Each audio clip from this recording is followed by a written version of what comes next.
this capital assessment. So the question is, we have these benefit factors. That methodology that we're developing for the operations assessment is the same methodology that we'll use for the capital assessment, with the exception that the at-large assessments only go against the operational assessments. So the county numbers and the township numbers only go against those entities and they're for the operational assessment. That's factored into the numbers you saw. And so yes, that methodology will be used as we go forward to do. And these numbers these factor numbers that we're using are benefit factors to do calculations and comparisons. At the end of the day, your property will be assessed a percentage, and that's what kind of stays with the property. Julia asked, can we pay our entire assessment off immediately? Not today, but when we establish the capital assessment, yes, you can pay that off up front. A homeowner can pay that capital assessment off anytime they want. Anytime means annually. But up front, though, actually, when we do the assessment, before we go to the funding, we'll actually ask how many people want to pay up front versus going to assessment to work on that. And then the question is, so now we pay our entire assessments. I've got a couple on that pass here for a minute.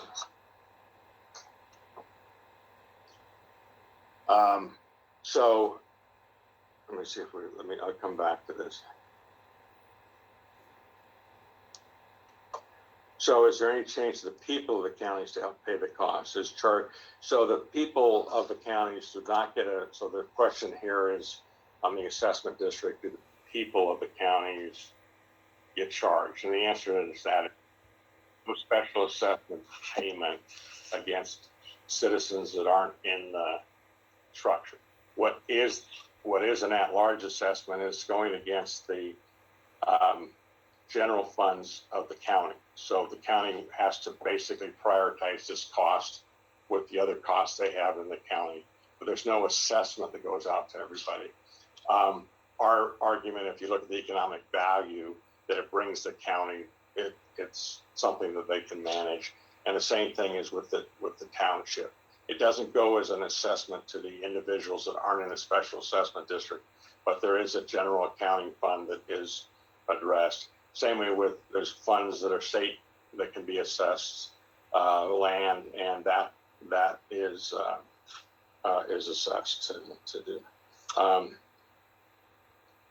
So one of the things is, what is the Wixom Lake Improvement Board doing? And so that's let me just make sure I get all the assessment and stuff. I think I have. Do you have any more? A couple new. Okay. Another new list just came in. Okay, so I'll just go through the list I have now, and I'll do them kind of in order. These are moving away from the assessment specifically, but we're open to doing them. One of them was about dam operation or dam design. Why do you claim to work under the run of the river, yet have dismissed the feasibility of a simple weir, which requires no oversight and obviously with no moving of components and controls would be considerably less expensive? So a weir is basically, you have gates and you have spillways. A weir is a type of spillway. First of all, we haven't, I disagree with the point of, we are running it run of the river. So before it was not run of the river because it's hydropower, it was called peaking, where they move the water up and down.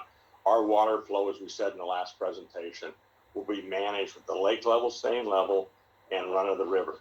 Now, run of the river can be in the low times lower than 1,000 cubic feet a second, and 100-year, on a 5,000-year flood can be 40,000 cubic feet a second, 45 or 50 times greater. And so just having a weir there on these smaller dams, there's not enough capacity to flow that much water over. So you're keeping the lake level moved, but you're moving the dam down to bring that level down. So I do disagree that we didn't dismiss them. On Edenville, for example, I just went through, we looked at 13 different alternatives. On each of these dams, we've looked at least the 3 to 6 alternatives of what's the best way to do it. But fundamentally, with a flood control, to manage the dam during flooding, you're not going to run it like a weir that just kind of manages it at a certain level, and then you have this flood control problem when all the water comes over, and we would be flooding a whole bunch of areas in the back of everything else. So the whole idea is to keep the lake level done. We will have weirs on these gates. I mean, we will have weirs on these dams, but the primary operation is got to be spillway up front, and that's from a dam safety point of view to get the water through the system and not build up on the dam or have the dam over top. And so there's just not enough weir capacity across the small dams. And then you also have to keep the water in the river. So you can't just have a big dam like Edenville and have it just flow over the top. They got to be built to flow over the top, and we're looking at that on a couple of on Sanford specifically because of the way it's designed. But it'll still have gates. So there's just not enough capacity. So these dams will have weirs, but they'll be auxiliary spillways, and there's a mix of gates. And I disagree too with the concept that they're less expensive. They're not. If you have a dam on a per foot basis, a weir is flat. A gate moves up, so you can move more capacity for linear foot with a gate. So it may be more expensive to put a gate per foot in, but it has more volume to go through. And so we actually have a program, like I said, coming up to spend this. And I see we have your email, Jason, so we'll send some information to you on that to work on, or not to work on, to look at. Kelly asked a question here. Why did the Four Lakes Board, the attorney, I won't give you names, county commissioner not pursue a lawsuit against Eagle with all the damages and repairs to the dams and property owners for denying the winter permit? Okay, so the winter permit of 2019 is a different issue than the failure of the dams. But the point here was, we made it clear when we went on that we did not want to go out, and we had a lot of community people suing, getting part in class action, and we didn't want to be taking funds from that. And we also, view this to be a Boyce issue, not a state issue. And so we kind of worked on this with we're not, it's the county, and the county took a viewpoint to support the state and let them manage this with Boyce and stuff to work through. And then there's these class actions that we didn't want, it wasn't our role in Four Lakes to get involved in that and take kind of the attention away from folks that are trying to go after the money, whatever money there is, not much, in a class action suit. So that was just not our business model to go after. Our model was focused on, bringing the dams up, working with the state, working with the counties to make that happen. And I think if we would have pursued that strategy of going after Boyce for funds, it just wouldn't have, it would be interesting, but there was $2 or $3 million available, maybe, and at that point in time, we felt that should go to the homeowners that were suing, not for us to step in the middle of that. Let me see if I got some other questions. How are we doing? Karen, I answered. So the assessment rate. Oh, why did Secor Dam repairs go up 24 to 33? So, one point is you got to look at range. So one of the things I said is the numbers we looked at 24 was with contingency, but not with uncertainty, and so we had this extra $40 million up. But I take the point that Secor went out of range from what we wanted. We don't believe that's happening at the other dams. Primarily, the volume that we came to that dam to try to put that footprint in this place we have. And fundamentally, when we looked at the alternatives and looked at the amount of water when we did the initial feasibility, we just couldn't put the spillway system in that. And so we went back and are looking at some alternate ways to do that. Or the number that, but basically the issue was the footprint was tight. And as we got into it, it turned out to be models that we couldn't fit in. So we found some other alternatives that were, fits in that footprint, but are higher cost. The other thing I think people need to understand is, and I think what we believe, if you look at the interim investigation team, this went from a capacity discussion to a embankment discussion. So when you look at this problem, when we are looking through all these dams at the embankment, so there's a lot of engineering being spent on the failure modes related to embankments. We believe we have them all addressed, and the cost structure to make that work. So, but to address that and factor in the forensic team's views, we've kind of built that in as well, and that was one of the models. So I think the challenge when you do dam by dam is they all have a certainty range, and so when you add it up together, you get a reasonable number, but we're seeing certain numbers go up and certain numbers go down. Part of the issue too is just how you look at the solution, the kind of construction costs you're looking around coffer dams. It turned out that, it's again a pretty tight footprint to keep the water up and managing that to work with. Okay, how am I doing?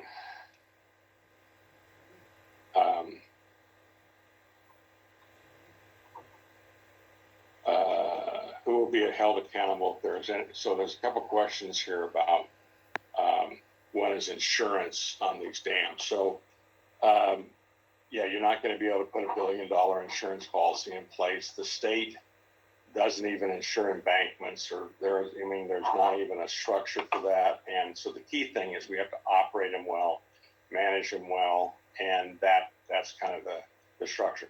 Yes, there's insurance. Usually when a dam fails, it doesn't fail it doesn't fail significantly like this, but you have a $5 or $15 million issue to go deal with. If there's a repair issue, there will be insurance for that. But this issue of the size and number of this is fundamentally, obviously we had 2 dams destroyed and the dams weren't kept up. So the key thing is, if there's not enough insurance in this structure to manage this kind of in the market, to manage this capacity, but you have to have the money and the financing to build these things right and keep them right to work with. This is not by being part of the special assessment district, it doesn't expose you to those type of, you're only exposed to having the benefit of the lake. You don't get exposed to the liability. And that's a key point the owners have to understand, I think, to do.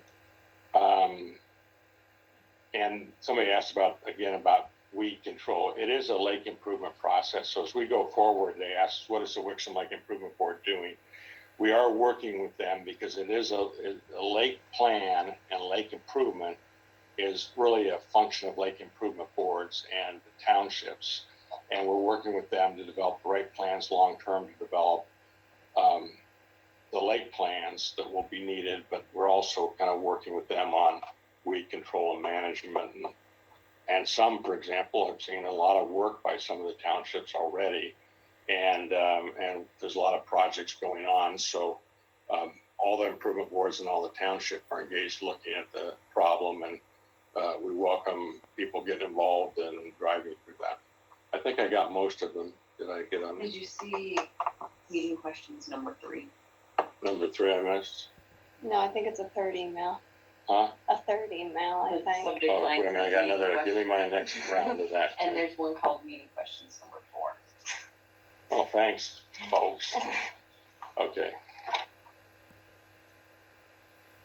Why can't all dams be worked on simultaneously?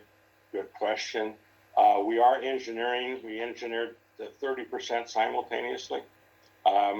We then have an issue of we have to design the upper 2 dams and understand their capacity, because that informs the capacity of the lower 2 dams to work through. And so Sanford or Secord and Smallwood got a jump start on the engineering.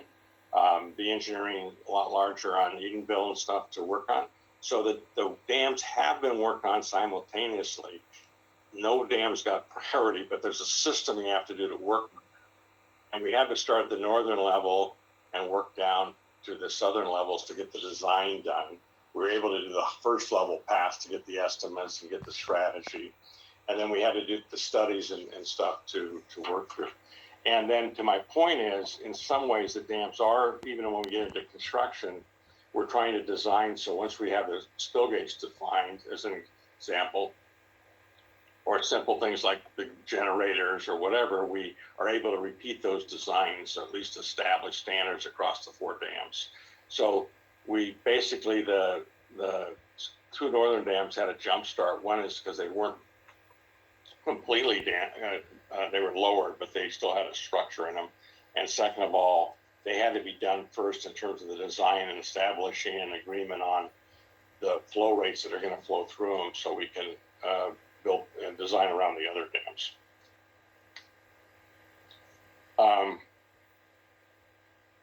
How does having combined parcels make a difference? And so, first of all, the parcels in general have to be aligned.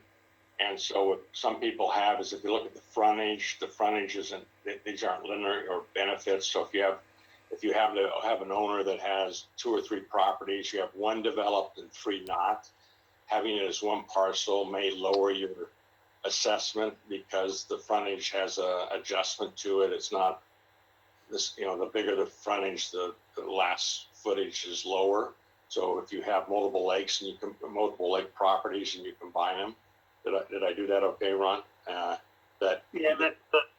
would say I would encourage the person that sends question in to, read the paper on how the benefit factors are applied. You have frontage factors, and so if you combine a parcel, your frontage increases. You have a base benefit factor, you have derived benefit factors, and so the apportionment for a combined parcel will be different than the apportionment for 2 separate parcels.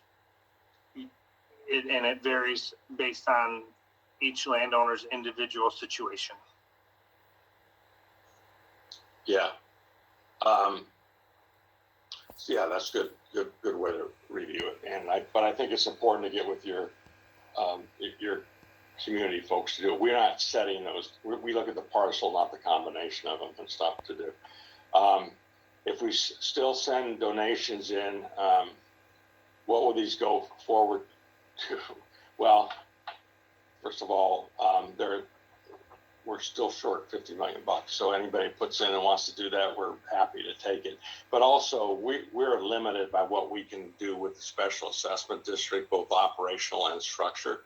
So we have a broader mission. So there's what we can do as the delegated authority, but there's other things we are doing as a nonprofit to help facilitate and structure. For example, all the shoreline erosion and all the structure.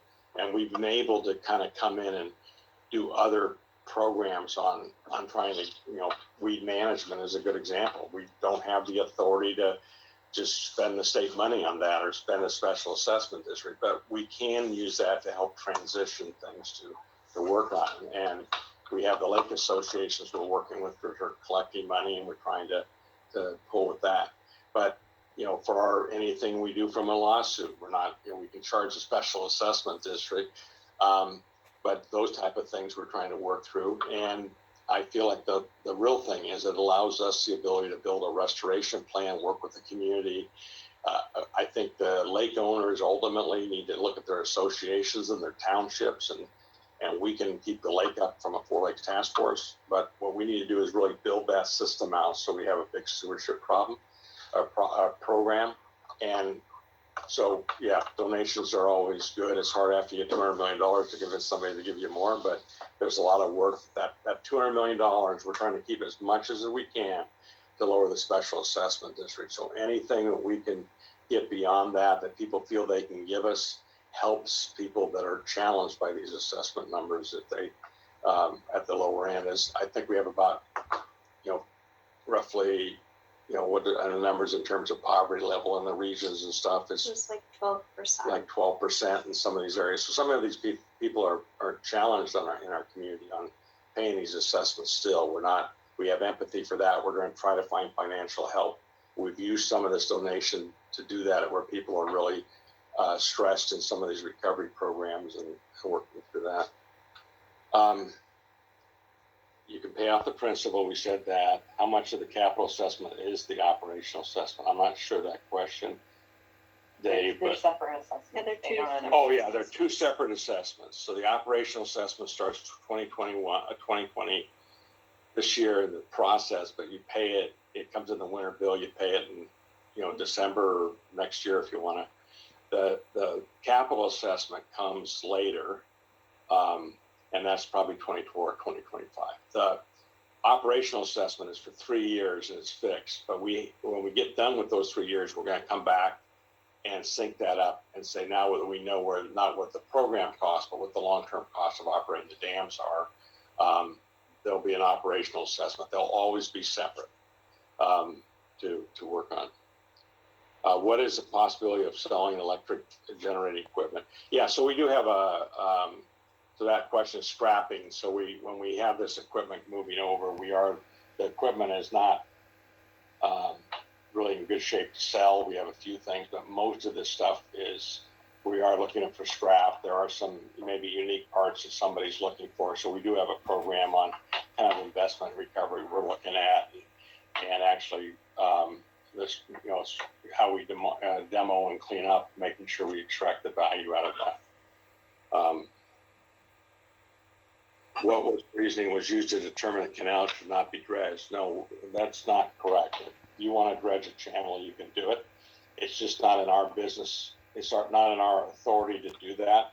But as a private owner, if you're looking in your areas where you want your channel dredged, somebody's got to pay for it. So as individual homeowners, you can get there, and somebody has to permit it. But there's a process for that. I think it's on the website. We've got your name and we can link on that. But it can be done through an assessment process.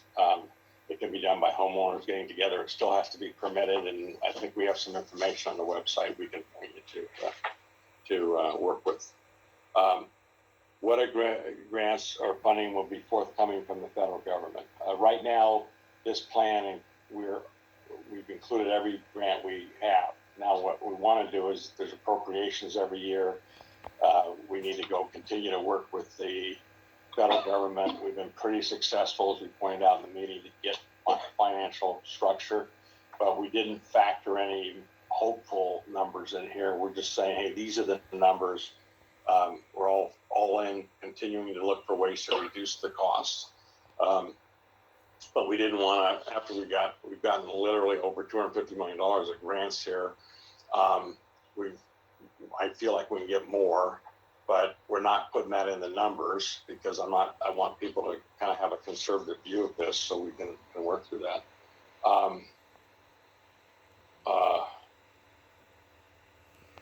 What additional grants for funding will be forthcoming? There's a couple questions here I want to cover. One is when we look at alternative analysis and value engineering and alternative approach, there's about 3 or 4 questions on that.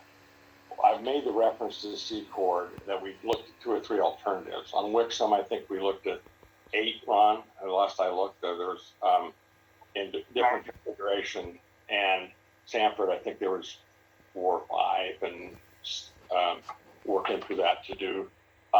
So we are looking at alternative analysis. We go through a whole process of scoring them. So, we go through value engineering. We have a structure and a methodology of assessment and scoring, and working through that. And essentially every item that we're going through and reviewing has alternatives and structure that we're looking at. Maybe, Ron, from a perspective of how we're looking at keeping the costs down and looking at value engineering, maybe you got a couple of examples and stuff to work through. Yeah, on the Edenville Dam, again, we're comparing the soil, concrete bentonite, seepage wall versus the sheet pile wall. And, we're also looking at an alternative called use of a parapet wall, which would have a concrete wall on top of the dam, but then allows the bottom footprint of the dam to be smaller. So those are 2 examples of the value engineering that's happening on the Edenville Dam. We're also evaluating the best configurations of gates and spillways, and Dave, you had touched on this earlier, but it's a balance of cost and value, and putting the proper amount of flow through gated spillways and putting the proper amount of flow through a weir auxiliary spillway. The cost to put the water through the gated spillway is obviously less construction cost, but does have more operations over long term. But there's a lot of value in putting water through the gates, and so we're evaluating that. We're looking at the size of the gates, and then we're looking at options for winter operations and low flow, and how to retrofit the dams for low flow. And so there's a significant amount of evaluations of alternatives going on at the Edenville Dam, and the same holds true for the Sanford Dam. With the Sanford Dam, we're also looking at spillway alternatives, comparing a reinforced concrete spillway to a labyrinth spillway, looking at different gate configurations, looking at low-level water outlets, evaluating how to control water during construction, and evaluating how to best sequence construction to maximize the schedule and minimize construction costs. It's as Dave mentioned, there is a significant amount of engineers with a variety of expertise on the team, people all across the country working on it.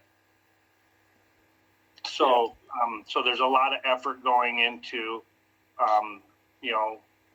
safety. Obviously, safety is our primary concern, but financing and budgeting plays into that, and picking the best value and coming up with the right configurations. Yeah, and maybe I read, that's good, Ron, and there's kind of a view here, we said we were looking at alternatives. The reality is when we did the estimate at 30% to 60%, it's in that range. You take 30%, which is a concept, kind of when you get to the 60% when we're starting to put out and permit, that range is where you're really looking at the kind of alternative analysis, and you kind of lock that in around 60% is where we kind of are in Edenville and on Secord and Smallwood. We're still working up to that number, and then once you get to that, you start to design around those alternatives, and that's where we are today on Smallwood and Secord. But it took us a couple more months to get there, I think, is the way that I would say it. Right? Yeah, and on Secord, the managing the flow of the water into the Tittabawassee River, from the auxiliary spillway, we've looked at an alternative using rock. We've looked at an alternative using cast in place concrete, and we've looked at an alternative using, roller compacted concrete. I think the initial look at it was that a rock type spillway would be good, but as detailed engineering models and detailed analysis of water velocity and energy dissipation, as those studies are progressing, and they were not complete at 30%, we're finding that the auxiliary spillway at Secord Dam needs to be more, I would use the word structurally sound, and so using a rock spillway at Secord Dam is not on the table anymore. It's going to be a combination of concrete and roller compacted concrete. Yeah. So I'm just going through some of the questions while I've got you on the phone here, Ron. There's a question about Eagle. Who's doing the review with Eagle, financing office, Bay City? We have, I would say, four meetings a week. Could you just kind of give how this thing is governed from an Eagle point of view? Yeah, Eagle is a big organization, and obviously they provide regulatory oversight, and most of that regulatory oversight is defined in Public Act 451 of 1994. So you have streams, and there are folks at Eagle that specialize in regulating streams, and that's part 301. You have wetlands, and there are folks at Eagle that specialize in wetlands. That's part 303. You have floodplains, you have dam safety, you have soil erosion.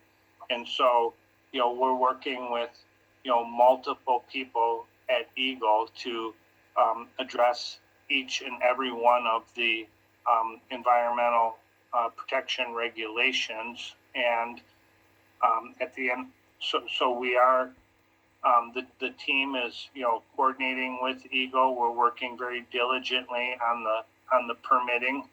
Obviously, when we look at, dam safety in itself and the auxiliary spillway capacity and the substantial spillway capacity improvements that are needed on these dams, and that's a big factor of the cost. And, that's driven by the community wanting to have safe dams. It's driven by safety regulations, and those types of regulations apply for floodplains and streams and wetlands.